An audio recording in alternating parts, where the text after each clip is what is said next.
a Cadena Nacional, partimos y arrancamos con mucho gusto, la verdad, saludando a Álvaro Jope, fotógrafo además histórico de este país, que ha relatado y ha contado parte de nuestra memoria reciente que tiene que ver justamente con la dictadura, plebiscito y además también estallido social. Muchas gracias por estar con nosotros, bienvenido. Gracias, Andrea, y agradecido de la invitación a Cadena Nacional. Oye, mira, la idea de la invitación fue porque fui al MAC a ver tu exposición, la verdad, hermosa. Está aquí, además, Plebiscito en Chile 1988. Desgraciadamente ya salió de ese lugar, pero está acá, además, es un libro que tú hiciste, un libro hermoso que estamos viendo ahí, que está disponible, aquellos que lo puedan tener, adquirir, comprar. Es de Haiken Ediciones, además. Es a mi gusto es un objeto de memoria, la verdad. Eso es lo que tiene este trabajo tuyo. Un trabajo, además, tú trabajaste durante la dictadura en un momento muy difícil, estuviste en la revista APSI y otros lugares. ¿No? ¿Me estás escuchando así como? Sí, Y ahí estamos viendo algunas cosas. Cuéntanos un poco cuáles fueron tus inicios, cómo empezaste a trabajar en la dictadura, habías estudiado fotografía, saliste a la calle con una cámara. Cuéntanos un poco cómo fue tu historia.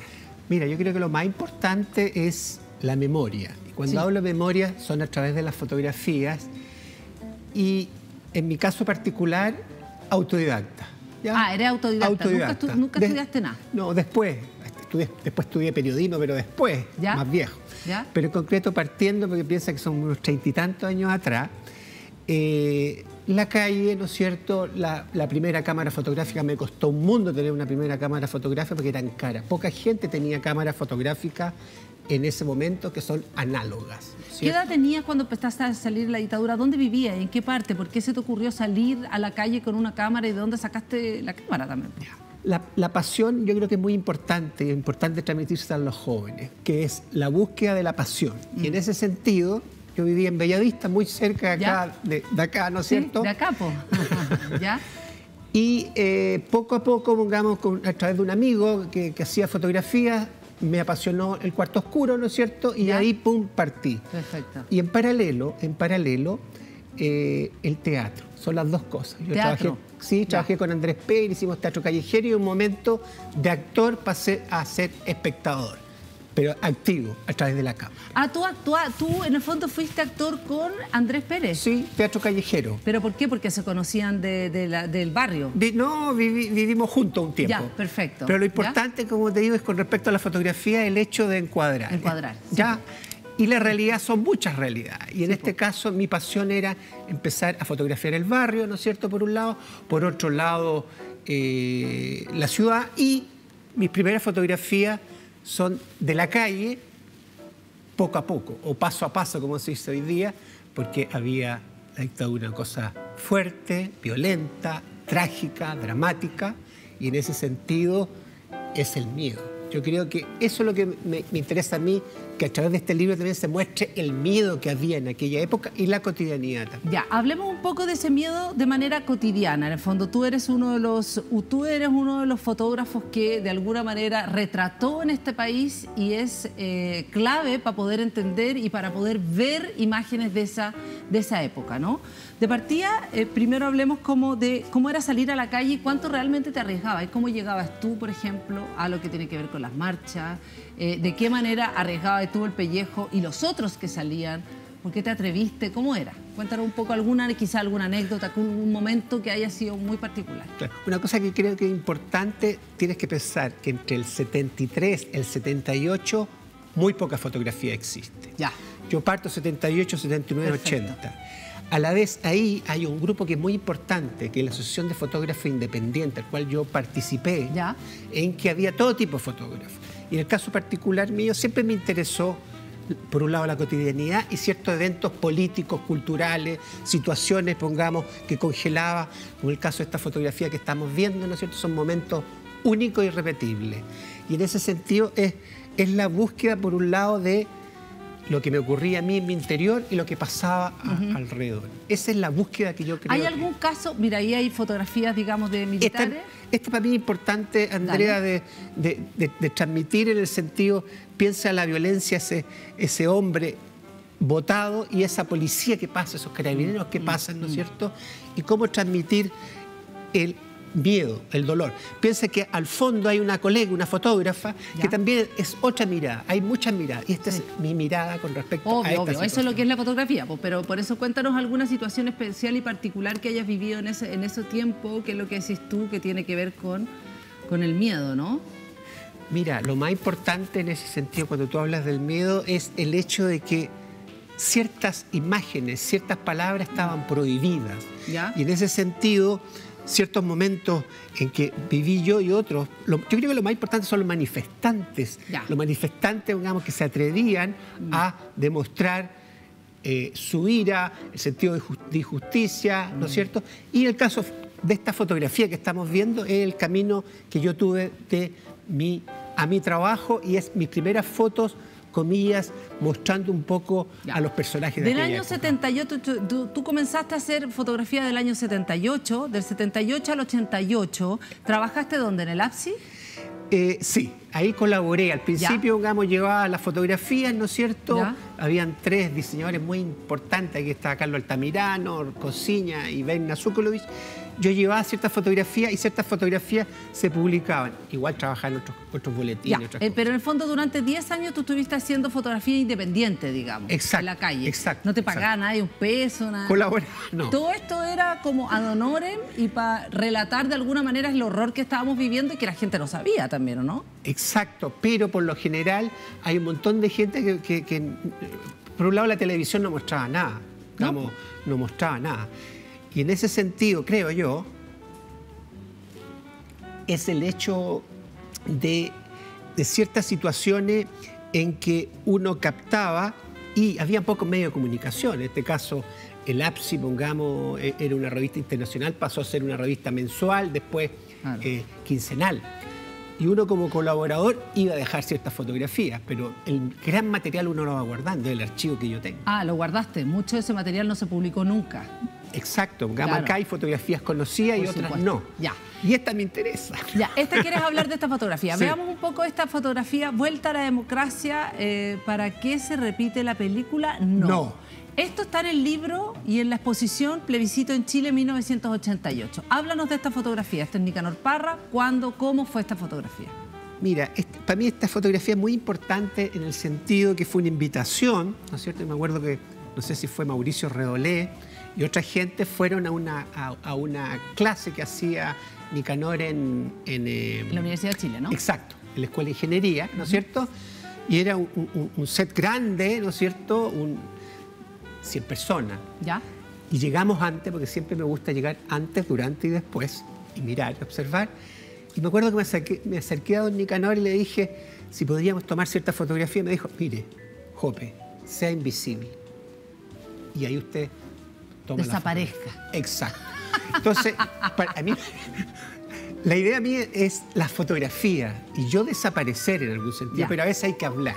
Y en este caso, en el caso de esta fotografía, para mí es muy importante porque fue tomada y Nicanor, como poeta y como un tipo tan creativo, ya estaba mostrando que el plebiscito del 88 algo estaba pasando ya. ¿Qué otra de las fotografías también? Veamos alguna otra fotografía del plebiscito 1988 porque realmente esa. Esta, suponte, para mí es importante el hecho de que piensa que hay un ciclista. Hoy día son 5.000, están los ciclistas furiosos, ¿ya? Y toda la situación ahí, esto me acuerdo por los presidentes, y son instantes, pongamos, la persona que va corriendo, es congelar el tiempo. Siempre he pensado que esta fotografía a mí me produjo sorpresa, asombro, pero la pregunta que me hago es, ¿qué te pasa a ti? ¿Qué le pasa a los televidentes? ¿Qué pasa con los otros? Veamos otra de las fotos también que en el fondo es... Esta fotografía es parte de algo que es muy importante que en el libro habla Ángeles Donoso, que es, en tiempo de la dictadura, los familiares de detenidos desaparecidos ocuparon una fotografía como símbolo. Y eso marca la importancia de la fotografía en aquellos momentos en que la televisión no mostraba. Y aquí tenemos una figura que yo no sé si lo hizo la Lottie Rosenfeld, no tengo clara la película, pero sí importante, si se acercan, hay una palabra que dice Rodrigo Rojas, ¿te acuerdas? Rodrigo Doja. Claro, Salvador Allende, ¿te acuerdas? Sí, no. O no. Exacto, son personajes, digamos, que de alguna manera han sido importantes también y ¿me olvidaste? Es la pregunta. Exacto. ¿Sí? Porque la fotografía es para recordar. Es para el plebiscito también. Exacto. En el fondo tiene un juego ahí. ¿Otro más? ¿Qué otro más? Sí. Lo importante, un fotógrafo tiene que tener la capacidad de estar en... Exacto. Sí. Un fotógrafo tiene que estar en la capacidad de estar de un lado al otro. Sí, lo importante es la opinión, ¿no es cierto?, del fotógrafo. Y en este caso tenemos estos manifestantes. ¿Todas las fotografías son en blanco y negro? Sí. ¿Por qué? En aquella época era mucho más barato trabajar en blanco y negro porque las revelabas tú. Tú hacías en el fondo, aquí también otra de las fotografías también. Las mujeres los degollados, ¿no es cierto? Sí, estas son las mujeres de los degollados, ¿no? Exacto, los profesores, ¿no es cierto?, que habían. Sí. Acá tenemos, ¿no es cierto?, el último 11 de septiembre, que es no más, ¿no es cierto?, que ese no más es para muchas cosas ocupado. Sí, hombre. Ahora, perdona, te interrumpí. Sí, antes era más barato hacer en blanco y negro porque tú eras el que las revelaba. Exacto, y todos los materiales análogos eran mucho más baratos. Hoy día un rollo cuesta como 14.000 pesos, por eso lo digital y el celular es una herramienta poderosa. No, y además me imagino que también esto no era un material que tú podías mandar a revelar, o sea, te podía costar la vida, o en el fondo no podrías mandarlo a cualquier parte, digamos. Sí, era un material que había que ser cuidadoso, digamos. Exacto, exacto. En ese sentido, pongamos, lo importante, yo en este caso, con mi hermano, que también es fotógrafo, ¿no es cierto?, revelábamos al lado de la cocina de nuestra casa de mis papás y ahí revelábamos y hacíamos los revelados y todo, pongamos, porque poco a poco fuimos revelando. ¿Cuándo te diste cuenta? Bueno, ahí también está la elección ahí está Elwin también. Aquí hay dos personajes muy importantes, sí, ¿no es cierto? Tenemos a Elwin cuando el día 5 de octubre, el plebiscito, ¿no es cierto?, en la noche, y atrás tenemos a Ricardo Lagos, ¿no es cierto?, que después fue presidente. Creo que ahí también está Ascanio Cavallo, ¿no? Ascanio Cavallo, sí. El que está buen ojo tiene, Andrea. Ahí abajo, sí. Ascanio también está. Claro, abajo, claro. Sí, con anteojo. Cuando era joven. Siempre ha sido como señor. Ahí está Cardemil. Aquí también está Cardemil, quien... este es el momento del plebiscito que de alguna manera como que se estiraba y se estiraba como chicle, ¿no? Exacto. ¿Cómo fue esa noche también? Porque a ti te tocó estar en esa noche. Sí, esa noche fue de mucha tensión. Por un lado, un día antes hubieron apagones, ¿no es cierto? Pero en ese momento, más o menos frente, esto es el Diego Portales hoy día del CAM, ¿no es cierto? Casi al frente estaba el hotel, no sé si me pierdo, pero no sé si era el hotel Crown Plaza, parece. Sí. Y ya se sabía que le iba bien, en este caso, al no, ¿ya? Y ahí demoraban. Dicen que en la televisión mostraron... sí, algunos mostraron monitos y cosas así. Exactamente. Sí. Entonces, toda esa tensión... Ahora, tú eres un hombre que de alguna manera vivió todo este periodo, además lo fotografió, tienes un registro que es histórico, tal cual como lo que digo, y es memoria para todos y todas también.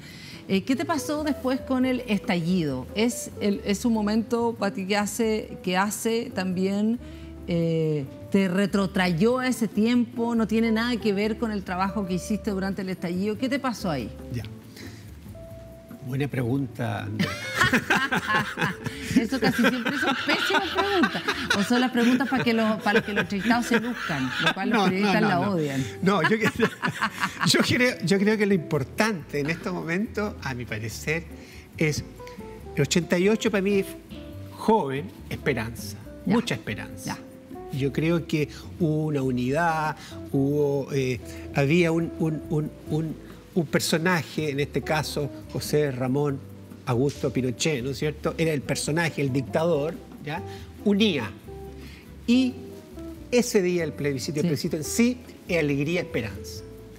Entre el 88, más o menos, hasta el 2000 hay diferentes visiones con respecto a lo que pasó.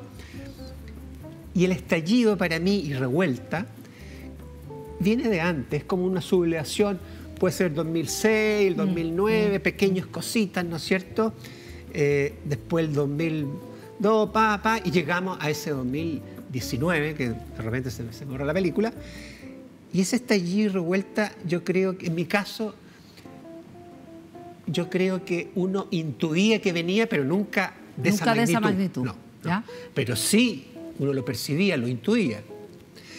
Y el estallido y la revuelta para mí es muy importante en el sentido que yo lo veo por el lado cuando hubo más de 1 millón de personas ahí, y cada persona tenía una pancarta diferente. Sí. Los perritos, claro, todo lo la contrario FP. del 88, pues seguramente. Exacto. Sí, y para mí eso es muy importante. Sí. Y lo otro, el sentido de libertad. Los cabros, los jóvenes, no tenían miedo. Piensa que para atrás, 73, miedo, terror. Sí, por supuesto. 88, terror. Miedo, pero terror. También. Pero el estallido, los cabros, no. Pero sí yo estaba preocupado en este caso de mi hijo, que es fotógrafo también, Juan Cristóbal, que iba, ¿no es cierto?, a diferentes situaciones del grupo Migrar Foto. Y ese miedo yo lo tuve, digamos. Tuve miedo y es diferente a los jóvenes.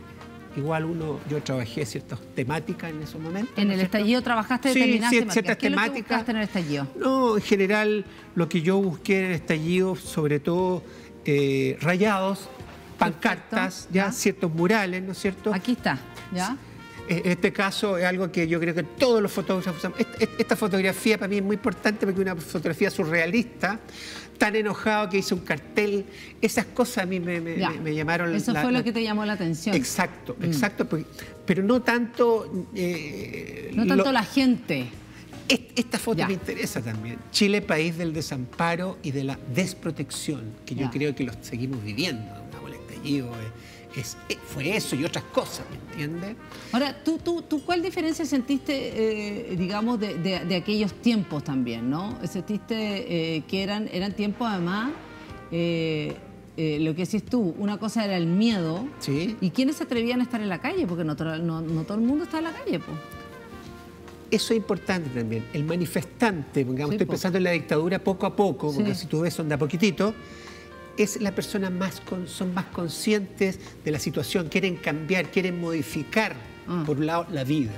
Y yo creo que en el caso del estallido y la revuelta no hubo miedo, pero lo terrible es lo que ocurre después, en el sentido, cuando hacemos el plebiscito, ¿no es cierto?, gana el apruebo y después el rechazo, en que 4 millones de personas que no sé dónde aparecen, que a lo mejor son gente que no sé por qué votó rechazo, yo estoy extrañadísimo, digamos. Y esa gente, digamos, cambió totalmente lo que iba. La esperanza es más lenta. Yo sigo creyendo en la esperanza y que hay que trabajar. En mi caso, mi trabajo es la fotografía. Me imagino que tú, en lo que tú haces también, cada uno pone como te dijera, su granito para que se modifiquen las cosas, para lo establecido, creo. Ahora, tú, de alguna manera, ¿qué fotografía podría para ti quizás cristalizar este momento? Este momento, no el momento previo al plebiscito o previo al, digamos, a pro rechazo, porque efectivamente aquí hay un rechazo que digamos, llegó para quedarse con un 75%. ¿Cuál sería la fotografía que tú sacarías? Negra. ¿Cuál sería la fotografía? Mira, yo lo vería como surrealistamente. ¿En qué sentido? Yo veo zombies que fueron a votar. Esos 4 millones para mí son zombies en algún sentido. En algún sentido. A ver. Pero por otro lado también... Explícame zombies, a ver en qué zombies en el sentido que no tienen conciencia de que era una gran oportunidad. Para mí... el apruebo, por ponerle el nombre de la nueva Constitución, si estamos hablando de eso, ¿no es cierto? Para mí era una brújula, era un camino para algo mejor, desde mi punto de vista. Por supuesto, ¿Ya? Y cuando veo esos zombies que fueron a votar, esos 4 millones, por eso me gustaría investigar y saberlo, pero esos zombies, me pregunta, ¿votaron contra todo lo establecido? ¿Qué quieren? Entonces, esa es mi pregunta que yo me hago. Entonces, como que son puros. No hay una fotografía para ti. En estos momentos no te lo podría decir. No podría sacar una fotografía. No. Porque no sabría qué fotografía es. No. Tendría que buscar, pensar, a lo mejor algo, no sé, publicitario, no entiendo. Pero en estos momentos veo desesperanza. Que la esperanza es más lenta. La esperanza es mucho más lenta. Los veo negros, a lo mejor como esos cartones ya se acabó todo, no sé. ¿Y qué es lo que te pasa, por ejemplo, con el presidente, con Gabriel Boric? Con Boric, yo en ese sentido yo lo apoyo, te lo digo francamente. Pongamos un tipo, imagínate, 35 años, no sé si 35 o 36, mi hija tiene 33, súper apasionada, trabajaron para el apruebo, pongamos un hijo por acá. Tengo sobrinos que vivían en Chiloé que nunca votaron y vinieron a votar, otros panqui que nunca votaron y fueron a votar, y perdió.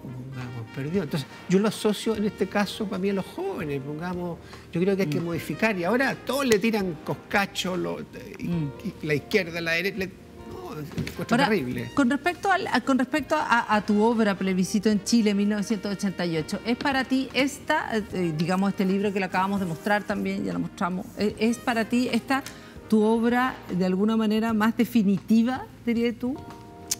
Mira, este es un archivo que agradezco a Senfoto, ¿no es cierto?, que digitalizó, ya, Senfoto UDP. Este es un archivo más o menos, yo creo que son más de 150.000 negativos o más. 150.000 negativos. Y este es un hilo de mi archivo. Gracias a Alexis Díaz, a esta editorial Haiken Ediciones, ¿no es cierto?, y a mi trabajo, y agradecido a todos los manifestantes que aparecen ahí, hicimos este libro. Para mí es una pequeña joyita de mi trabajo, que es una buena joya, creo, a mi parecer, ¿ya?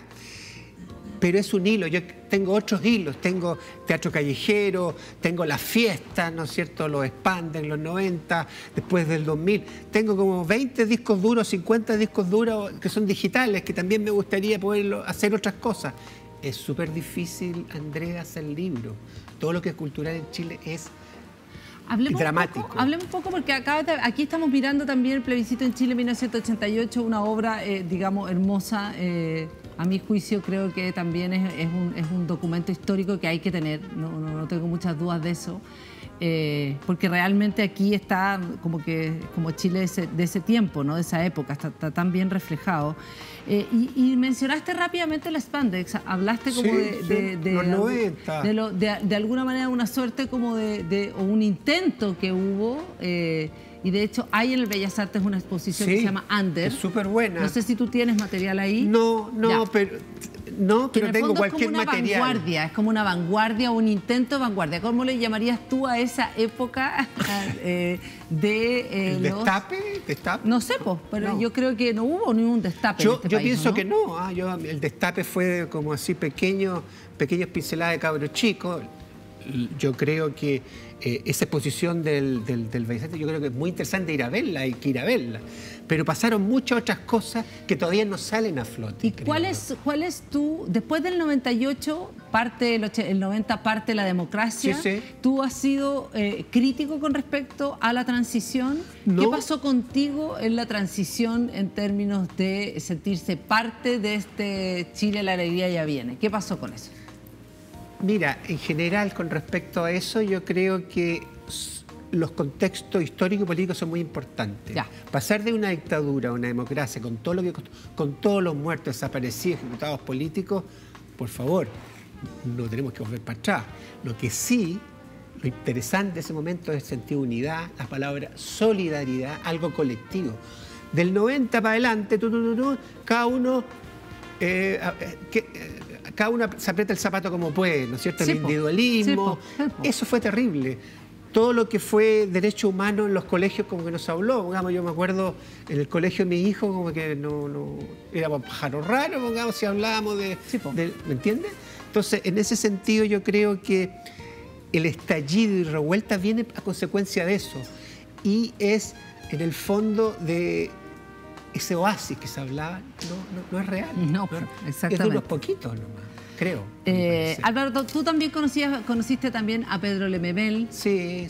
Tantos, digamos, de aquel entonces que hicieron arte además en este país. En el caso de él hizo performance. No sé si fotografiaste parte de las performances de Pedro. A Pedro, algunas actividades de eventos políticos que él fue, sí, y cosas cercana. El libro de lo echar propaganda, el libro de Óscar Contardo, la tapa, yo hice esa fotografía de parte de mi archivo, digamos. Pues, algunos performan, pero más, como te dijera, no el clásico es el caballo, sino que unos con unas jeringas, tengo fotografías. Sí, perfecto. Sí, ¿qué hay de este Chile, de plebiscito en Chile 1988? ¿Qué queda de este Chile ahora? ¿Nada? Mira, Chile está sin memoria. Y en ese sentido, por eso es importante esas fotografías, porque se convierten en ¿cómo te dije? Algunas fotos se convierten en campanazos al momento que la gente ve de lo que ocurrió, de lo que pasó. Porque tienes que pensar que la fotografía, esa es su gran fortaleza, porque hay imágenes, pongamos, no sé, los años 30 o los 20 en Santiago, o edificios en la calle Alameda, había un edificio maravilloso, desaparecieron. Sí, pues por eso te pregunto, ¿qué hay de este Chile del 88? ¿Desapareció para ti? ¿Qué algo? Pareciera que sí, terrible, digamos. ¿Que queda algo? No. ¿Que desapareció? Para mí hay cosas que desaparecieron, digamos. Y creo que algo que está dormido, ¿no? Cuando hablamos de esa palabra unidad, solidaridad, son cosas que están dormidas porque es muy fuerte. Muy fuerte. Álvaro Jope, ¿dónde podemos encontrar tu libro también? Y sé que estás haciendo otro libro, o este es el libro que tienes, Plebiscito en Chile 1988. En este presente ese, ¿no es cierto? W. Heiken Ediciones, pero también está mi correo. Tu correo también, efectivamente. Sí. fotojope@gmail.com. ¿Ah? Ya, ahí está, mira, fotojope@gmail.com. Aquellos que se quieran comunicar, que quieran ver además material. Y también además venden las fotografías, pues no solamente eso, Sí, ¿no? A través de Heiken. Sí, pues en el fondo copias de fotografías, no solamente es el libro, digamos. Exacto. ¿Están algunos de tus materiales también en el Museo de la Memoria, por ejemplo? En estos momentos no.